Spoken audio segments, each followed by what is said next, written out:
Bonjour, bienvenue dans Mobility TV, nouvelle édition de cette formidable émission que nous animons pour parler de la mobilité urbaine, de l'automobile, des équipementiers. Voilà, on va parler aujourd'hui des défis de la filière automobile et Dieu sait que ces défis sont nombreux. Christian Peugeot, bonjour. Bonjour. Vous êtes le président du CCFA. Francis Bartholomé, bonjour. Bonjour. Président du CNPA. Et Jacques Mauche, bonjour, président de la FIEV. Bonjour. Alexandre Guillet, vous êtes le rédacteur en chef de l'Argus Pro. D'une manière générale, ces fameux défis de la filière auto, quels sont-ils en ce début d'année 2018 ?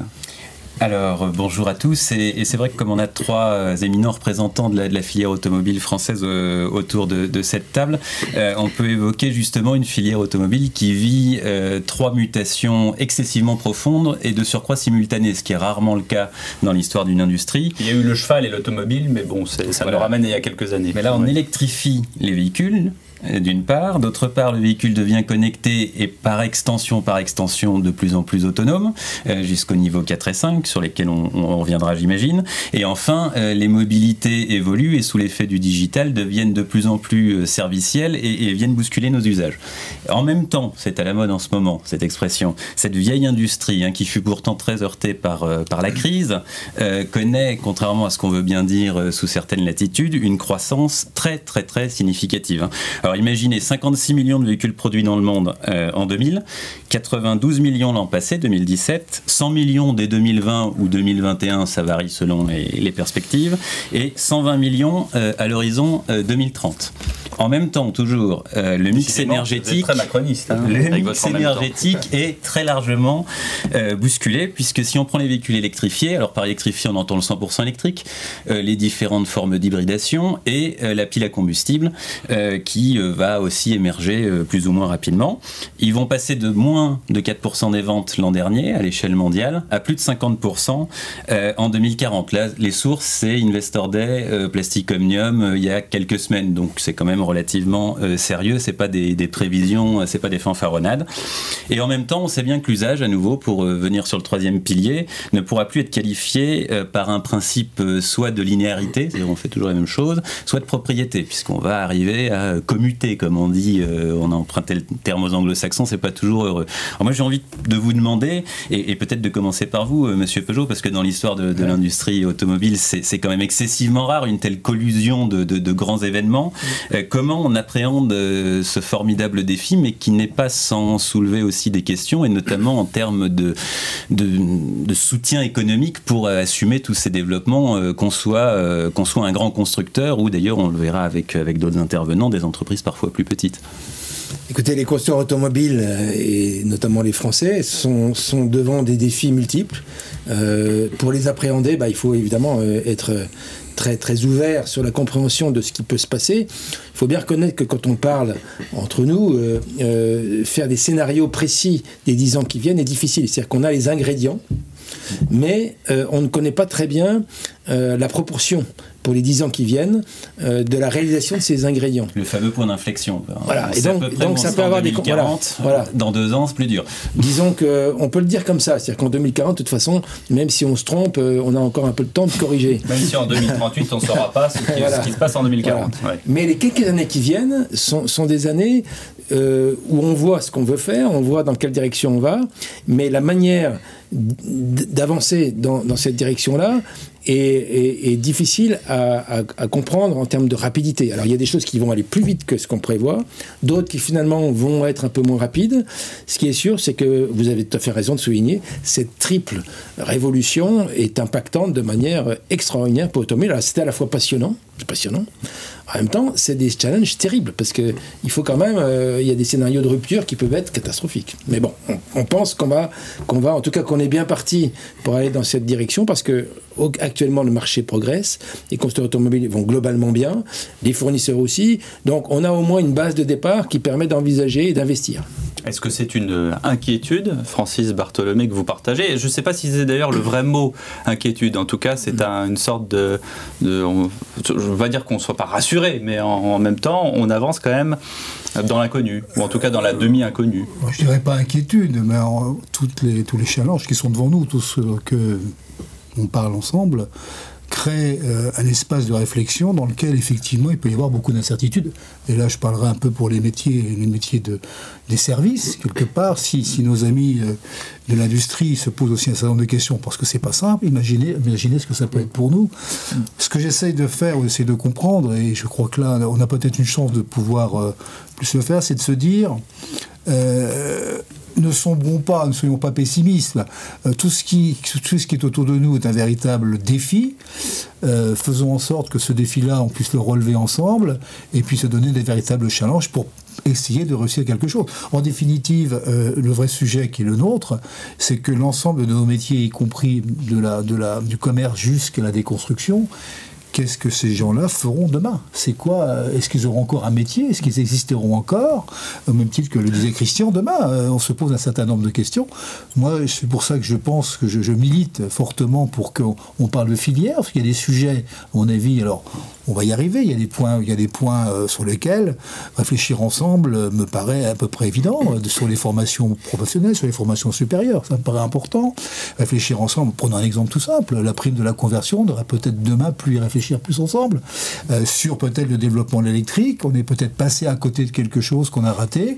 Les territoires auraient peut-être dû bouger beaucoup plus vite pour pouvoir être beaucoup plus près à la distribution. Et demain, si c'est demain il y a de l'hydrogène, y réfléchir. Il y a des tas de sujets, à mon avis, sur lesquels on peut être ensemble. Et là, il faut reconnaître que cette filière, l'industrie et les services, d'abord, je me félicite grandement que l'industrie fonctionne et marche beaucoup mieux. Parce que si j'ai pas d'industrie, moi, les services, je ne peux pas bien non plus. Donc, à montrer après comment nous, on peut adapter un peu cette situation-là pour que l'industrie, cette grande filière de l'automobile, puisse continuer à progresser. Et justement, cette filière, et là, Monsieur Mauge, vous êtes directement concerné. Est-ce que la nouvelle mouture de la PFA, je ne sais pas si c'est maladroit de dire ça, mais enfin, on peut estimer que la récente nomination de Monsieur Châtel est un signe fort. Est-ce que c'est pas à cette nouvelle PFA d'organiser la convergence entre des intérêts qui sont pas toujours parfaitement convergents. En revanche, les défis industriels le sont.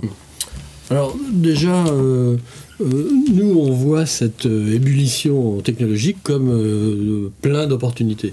Donc on n'a pas d'inquiétude. On est ravis, je veux dire, nous, on est apporteurs de technologie, c'est dans notre ADN, c'est ce que nos clients constructeurs nous demandent. Ils nous ont positionnés sur la technologie. Lorsqu'il y a cette ébullition telle que vous l'avez décrite, c'est plutôt une bonne chose pour nous. Alors bien sûr, ça nous oblige à investir massivement en recherche et développement. On l'a dit aussi, on est plutôt à un point haut en ce moment, d'ailleurs les constructeurs comme les équipementiers, donc c'est très bien, on est très satisfait de cette situation et on dédie pas mal de nos ressources dans la R&D. C'est plein d'opportunités, ça nous sort des logiques de commodité qui sont les plus sinistres pour nous. Donc pour nous, c'est plutôt quelque chose qui est très, très encourageant. Alors maintenant, et oui, il faut travailler ensemble, et c'est vrai que la structuration de la PFA, qui s'appelle France Automobile aujourd'hui, va nous aider à réfléchir ensemble à la façon de avec quoi, avec quels moyens? Bon, d'abord, on a un certain nombre d'instruments. Alors d'ailleurs, je voulais signaler qu'il y a une quatrième révolution que vous n'avez pas citée et qui est quand même fondamentale, elle est très perturbatrice. Autant les révolutions technologiques que vous avez citées sont pour nous des objectifs ambitieux et attractifs, autant la quatrième est difficile, c'est l'industrie 4.0. Alors vous savez que la chaîne de fourniture dans l'automobile, c'est une des forces de notre industrie, c'est même assez unique. On a atteint une forme d'excellence que beaucoup de filières nous envient. Alors cette forme d'excellence, elle est très cohérente. Ce sont des maillons de la chaîne qui sont très bien connectés. On a éliminé complètement le waste. Ce sont les constructeurs qui nous ont montré le chemin d'ailleurs. C'est le lean production system, le lean management. On a atteint une forme d'excellence dans ce domaine. Le fait de tout remettre en question par le 4.0 va désorganiser dans la phase transitoire cette magnifique construction.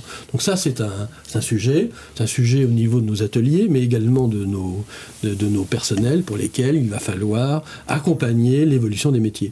Donc celle-là, elle est perturbatrice et pourtant nécessaire. Donc on y va, on va y aller. La filière, d'ailleurs, aidera l'ensemble des acteurs à franchir ce pas. Voilà. Donc, alors, les outils, comment de manière politique ou de manière... Alors, on a en place des outils... Pas pour rien qu'on a nommé Luc Châtel, qui est ancien ministre. Enfin... On a en place des outils qui ont été développés sous l'ancienne formule de la PFA, qui s'appelle le CTA, le Comité Technique Automobile, qui nous a permis déjà d'aligner les points de vue, de, comment dirais-je, travailler ensemble dans un domaine pré-compétitif, bien entendu, sur toutes ces technologies pour voir clair, comme on le disait.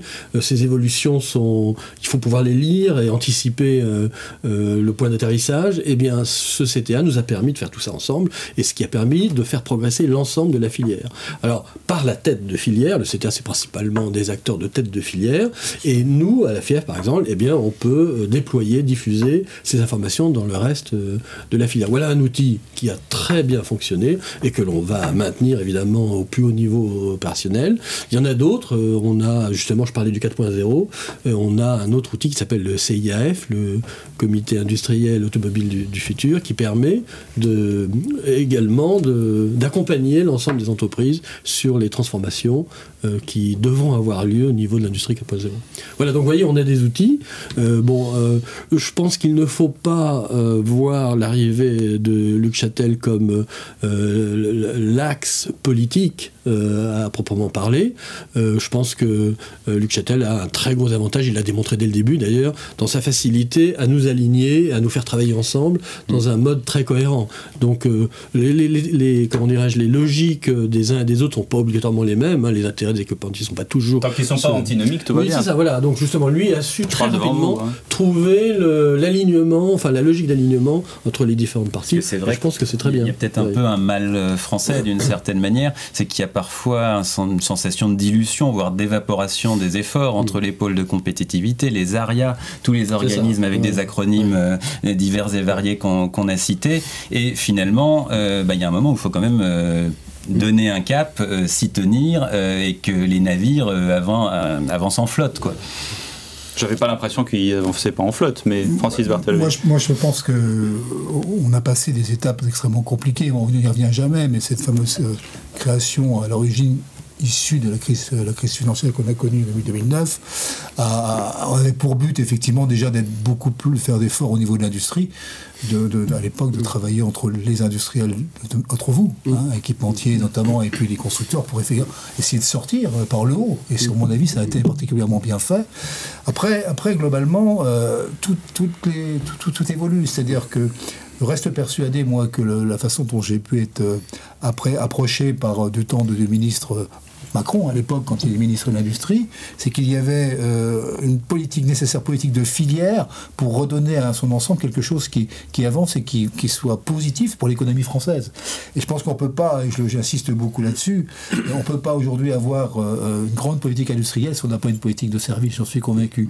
À nous maintenant Ça veut dire que le curseur, maintenant, il est sur le service. C'est-à-dire, avant de penser la voiture ou d'ailleurs l'équipementier, on pense d'abord le service. Ce qui nous rejoint fortement aujourd'hui, c'est que la voiture en elle-même est devenue une voiture, c'est devenu un modèle de service. La voiture est aujourd'hui un service dans cette économie du partage. C'est l'ubérisation de la voiture. Donc là, effectivement, on retrouve un jeu dans lequel on a beaucoup plus de choses à se dire et à se parler. Je crois, le subir, vu d'extérieur, de ce qui peut nous être proposé par cette forme d'ubérisation, ce ne serait pas bien pour l'ensemble de notre filière.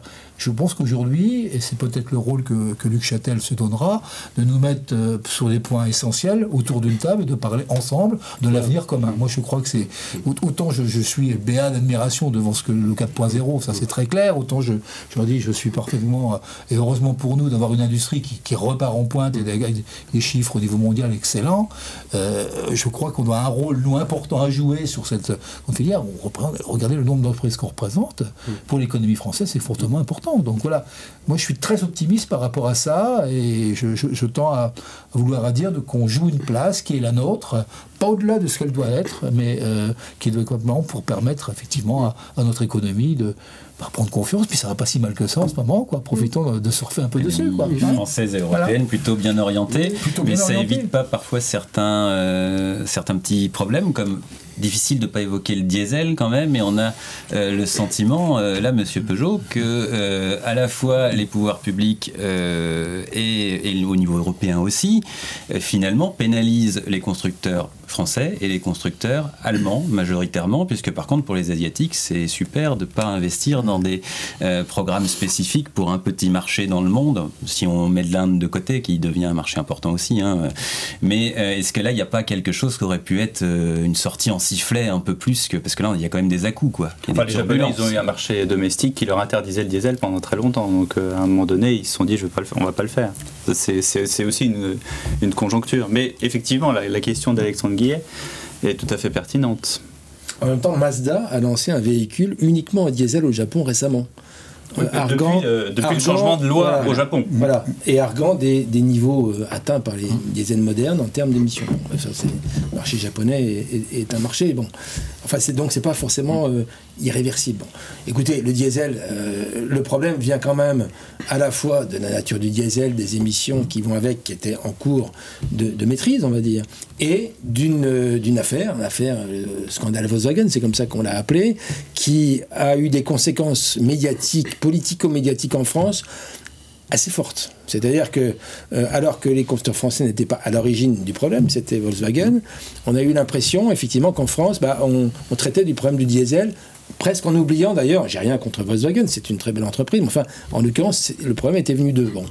Et donc, aujourd'hui, de toute manière, il n'y a pas de secret, le marché diesel a chuté à moins de 50% venant de plus de 72 il y a 4 ans, donc on est dans une baisse irréversible, bon, avec un aspect médiatique très, très, très fort. Bon, c'est vrai qu'on peut regretter, c'est un peu comme l'idée de mourir guéri, vous voyez ce que je veux dire. Donc, on a un diesel aujourd'hui qui, techniquement, est en train d'arriver, surtout avec les nouvelles normes européennes très sévères, d'autant plus qu'il y a eu le scandale. Donc, on est en train d'arriver à une technologie mature, qui maîtrise ses émissions, et c'est à ce moment-là où effectivement on est en train de dire peut-être que le diesel va vivre ces des dernières années, en tout cas dernières décennies. Hein. Est-ce que c'est pas désespérant pour les constructeurs français à qui on a mis le pistolet sur la tempe en disant faut faire du diesel, faut faire du diesel, faut faire du diesel, et puis tout d'un coup du jour au lendemain on a dit vous arrêtez tout, vous faites de l'électrique. Oui, alors écoutez, la notion de désespoir n'est pas le bon schéma pour piloter les entreprises. Donc on va essayer de rester le faux pour avoir le vrai, Christian Peugeot. Mais disons qu'il y a un certain paradoxe assez désagréable, effectivement, dans l'aspect pilotage des pouvoirs publics, dans un sens d'abord, puis dans l'autre complètement de l'autre. Ça, c'est vrai. C'est-à-dire que les politiques se suivent et parfois ne se ressemblent pas. Et donc, on est obligé, nous, constructeurs, de s'adapter à un contexte qui n'est pas celui qu'on fait. Bon. Obligé, vous êtes obligé de vous adapter. Oui, non, mais je note, c'est... obligé, oui, on fait avec les règles. Hein. On ne peut pas... de même qu'il ne faut pas que un conducteur automobile passe la ligne jaune, de même, nous, on n'a pas de possibilité d'enfreindre les règles. Sur le diesel, j'irai dans le sens tout à fait de Christian. J'ai l'impression quand même que les choses, quand on les regarde sereinement, elles évoluent un petit peu.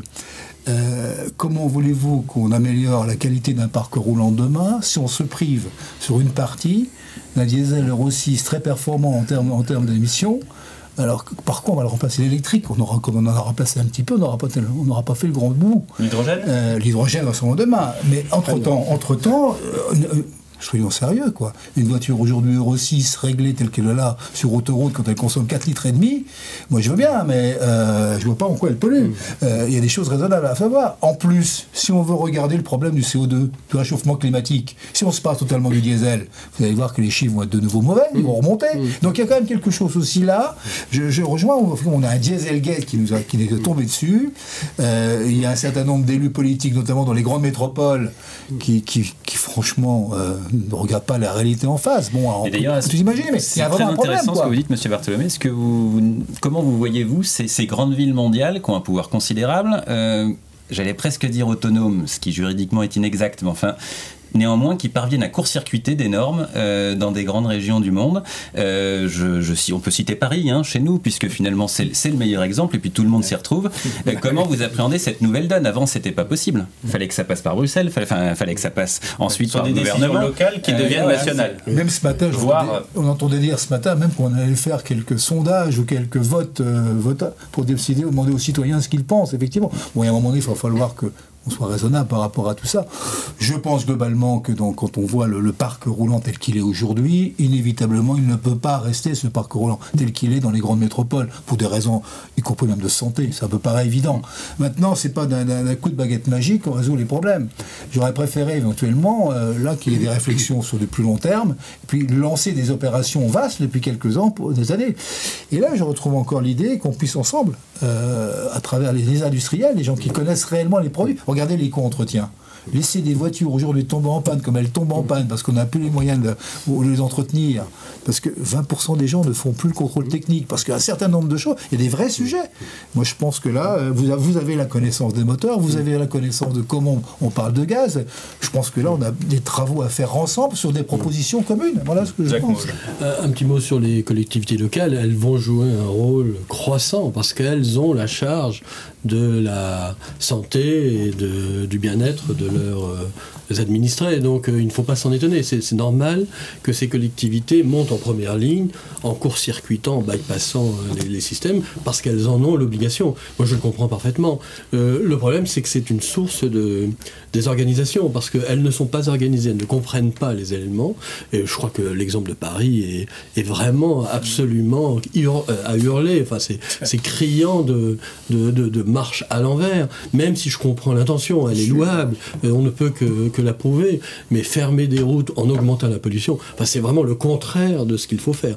Mais c'est un très bon exemple du besoin qu'ont les collectivités de prendre la main sur ces sujets et de la faiblesse qu'elles ont dans leur désorganisation. Donc il y a vraiment un sujet sur lequel il faut travailler de manière à aller mieux les informer, les organiser, de manière à ce qu'il en sorte les bonnes décisions. Et je pense que c'est une des ambitions de la nouvelle PFA, dans sa nouvelle mouture, d'adresser ce genre de système. Comme l'a dit Francis, l'ancienne PFA, elle a été créée sur la catastrophe économique de 2009. La nouvelle, elle n'a pas du tout la même logique. Elle doit maintenant apporter des solutions au niveau de la mobilité. Et le dossier sur lequel tous vous allez plancher en premier, celui qui est en haut de la pile, c'est lequel ? Il y en a tellement. Oui, il y en a pas comme ça à savoir lequel. Il sera peut-être à Luc Châtel de l'organiser. On vous laisse le temps de la réflexion et en attendant, merci beaucoup d'avoir été avec nous dans Mobility TV.